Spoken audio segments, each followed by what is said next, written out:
ታላቅ ቅናሽ በፕላቲኒየም ፕሮፐርቲ አድቫይዘርስ በተመረጡ ሎኬሽኖች ሳር ቤት አፍሪካ ህብረትና ቡልጋሪያ ላይ ከ70 እስከ 95% የተጠናቀቁ አፓርትመንቶችን የባንክ ብድር አመሻሽተን እነሆ እናንተን የቤት ባለቤት ልናደርጋችሁ ነው።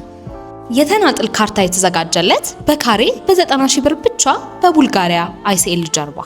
በተጨማሪም ቡልጋሪያ መብራት ጋር 90% የተጠናቀቀ ባለ 2 እና ባለ 3 መኝታ ሙሉ ለሙሉ ፊኒሺንግን ጨርሰን የምናስረክባችሁ ሲሆን በካሬ በ115 ሺህ ብር ብቻ የምንሸጠው አፓርትመንት ይሆናል። በዲፕሎማቶች መንደር ሳር ቤት አፍሪካ ህብረት ፊት ለፊት እጅግ ቅንጡ አፓርትመንትም በግንባታ ላይ ነው። ለጥቂት ቀናት በሚቆየው ቅናሽ ተጠቃሚ ይሁኑ።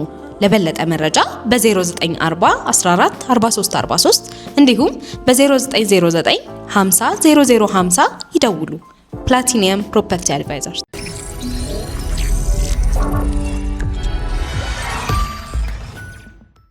ይህ አዋዜ ነው።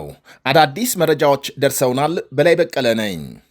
የኢራን ጦርነት በዚሁ ከቀጠለ 45 ሚሊዮን ህዝብ ለከፋ ረሃብ ሊዳረግ እንደሚችል የዓለም የምግብ ፕሮግራም አስጠነቀቀ። ፕሮግራሙ አዲስ ባወጣው ሪፖርት በጦርነቱ ሳቢያም የምግብ የነዳጅና የዕቃ ማጓጓዣ ዋጋ በመጨመሩ የተነሳ ሚሊዮኖች ለከፋ ረሃብ ይዳረጋሉ ብሏል። ኢራን ከፋርስ ባህረ ሰላጤ ሀገሮች ወደ ዓለም ገበያ ዋነኛ የነዳጅ መተላለፊያ የሆነውን የሆርሙዝ የባህር ወሽመጥ መዝጋቷ የነዳጅ እጥረትና ዋጋ እንዲጨምር ማድረጉ በተደጋጋሚ ይነገራል።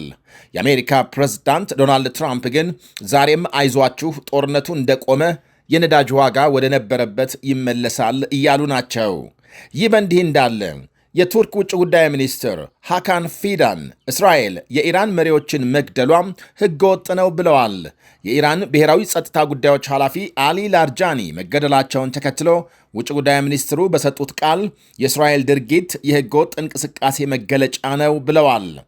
የእስራኤል ጠቅላይ ሚኒስትር ቤንያሚን ኔታንያሁ የኢራን ብሔራዊ ጸጥታ ጉዳዮች ኃላፊ አሊ ላርጃኒ መገደላቸውን ሲገልጹ የኢራን መንግስትም የላርጃኒንና የባሲጅ ጦር አዛዥ መገደላቸውን አረጋግጧል። የሁለቱ ቁልፍ መሪዎች ግድያን የሀገሪቱ ብሔራዊ ቴሌቪዥን ጣቢያ ማረጋገጡን ዘገቦች አመልክተዋል። ከሀብታም ቤተሰብ ኢራቅ ውስጥ በ1958 እንደ ፈረንጆቹ አቆጣጠር የተወለዱት አሊ ላርጃኒ ያለፉትን 30 ዓመታት ከግብርና ሚኒስትርነት እስከ ተለያዩ የሥልጣን እርከኖች ተመድበው አገልግለዋል። ከ1979 አብዮት በኋላም የኢራን የለውጥ ገጽታ ከሚባሉ የሀገሪቱ መሪዎች አንዱ ነበሩ። መጽሐፍ ጽፈዋል።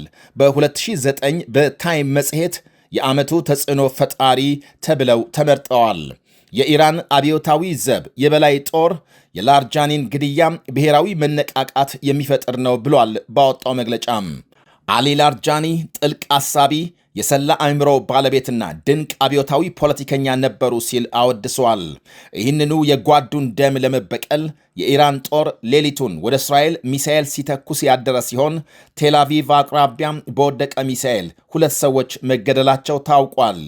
አሊ ላርጃኒ ከልጃቸውና ከምክትላቸው ጋር ቴሄራን ውስጥ መገደላቸውን የሀገሪቱ ቴሌቪዥን አውጀዋል። በሳውዲ አረቢያም በኩዌትና በኢራቅም የሚሳኤል ጥቃት መፈጸሙን ዘገቦች አመልክተዋል። የአሜሪካ ጦር በበኩሉ ኢራንን ሲደበድብ ማደሩንና ከ2000 ኪሎ በላይ ቦምብ መጣሉን አሳውቋል።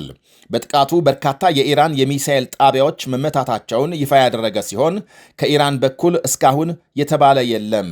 በኢራቅ የአሜሪካ ኤምባሲ ላይ የድሮን ጥቃት መፈጸሙም ተሰምቷል።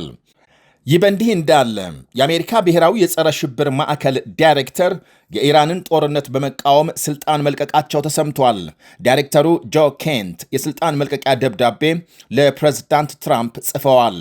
ኢራን በአሜሪካ ላይ ተጨባጭ አደጋ ባልደቀነችበት ሁኔታ በእስራኤልና በሌሎች ሀያላን ግፊት የትራምፕ አስተዳደር ወደ ጦርነት መግባቱን ገልጸዋል።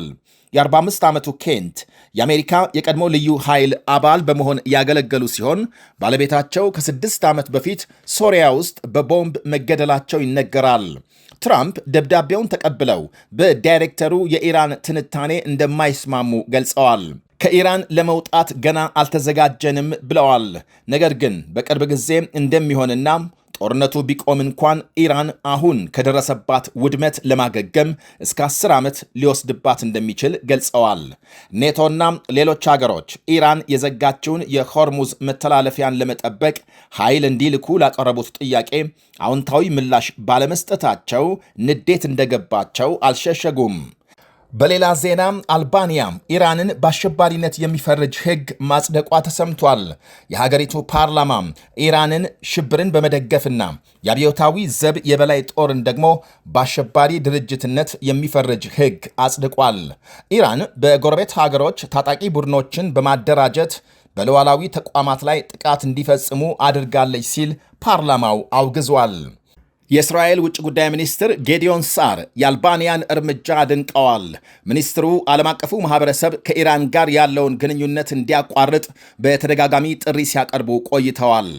ዘግይቶ በወጣ ዜና ሆርሙዝን ለማስከፈት ፕሬዝዳንት ዶናልድ ትራምፕ ላቀረቡት ጥሪ የተባበሩት አረብ ኤሚሬትስ ቀጥታ ምላሽ ስትሰጥ፣ ፈረንሳይና ፖላንድ አሉታዊ አቋም አሳልፈዋል።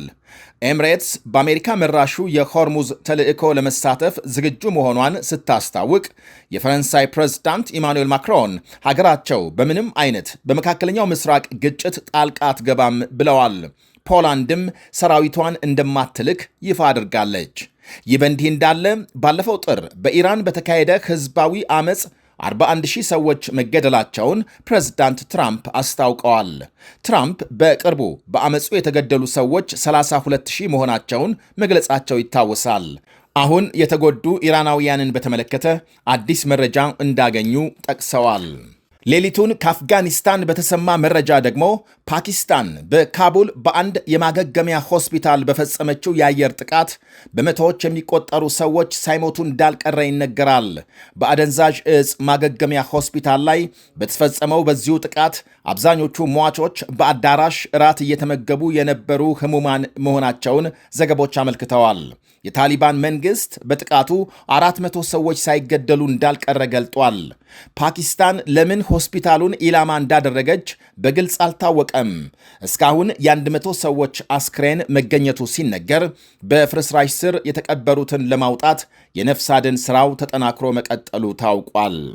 በመጨረሻም የኢትዮጵያ መንግስት ነዳጅ ለጸጥታና ደህንነት ተቋማት እንዲሁም ለሕዝብ ትራንስፖርት ተሽከርካሪዎች ቅድሚያ እንዲሰጥ አዟል። ተጨማሪ ሳልቫቲዮ ወይም ታንከር አስገጥመው ነዳጅ ለመቅዳት የሚሞክሩ አሽከርካሪዎችን ነዳጅ ማደያዎች ለፖሊስ እንዲጠቁሙ መንግስት አሳስበዋል። በመላው ሀገሪቱ ነዳጅ ማደያዎች አዲሱን መመሪያ በተመለከተ ደብዳቤ ተጽፎላቸዋል። ነዳጅ ከእንግዲህ በቅድሚያም ለጸጥታ ተቋማት ቁልፍ ለሆኑ የመንግስት ፕሮጀክቶች ከዚያም ለሕዝብ ትራንስፖርት ተሽከርካሪዎች እንዲሰጥ ተወስኗል። የክልል መንግስታትና የከተማ አስተዳደሮች በደብዳቤ ለሚስተናገዱ ቀጥታ ተጠቃሚዎች የሚሰጥ ነዳጅ በጥንቃቄና እንዲሁም ደግሞ ለተመለከተው ዓላማ መዋሉን እንዲቆጣጠሩ ማሳሰቢያ ተሰጥቷል። በኢራን ጦርነት ሳቢያ የተፈጠረውን ቀውስ ተከትሎ የነዳጅ ዋጋ ከፍተኛ ጭማሪ እያሳየ መሆኑ ሲነገር በትላንትናው ዕለት ማለትም ማክሰኞ አንድ በርሜል ድፍድፍ ነዳጅ $103 ሲሸጥ ውሏል። ቀውሱን ለመታደግ ሀገራት ከተቀማጭ እየላኩ ሲሆን ስፔን ለምሳሌ 11 ሚሊዮን በርሜል ነዳጅ መልቀቋን ዘገቦች አመልክተዋል። ይህ አዋዜ ነው። ታላቅ ቅናሽ በፕላቲኒየም ፕሮፐርቲ አድቫይዘርስ በተመረጡ ሎኬሽኖች ሳር ቤት አፍሪካ ህብረትና ቡልጋሪያ ላይ ከ70 እስከ 95% የተጠናቀቁ አፓርትመንቶችን የባንክ ብድር አመሻሽተን እነሆ እናንተን የቤት ባለቤት ልናደርጋችሁ ነው። የተናጥል ካርታ የተዘጋጀለት በካሬ በ90 ሺህ ብር ብቻ በቡልጋሪያ አይሲኤል ጀርባ።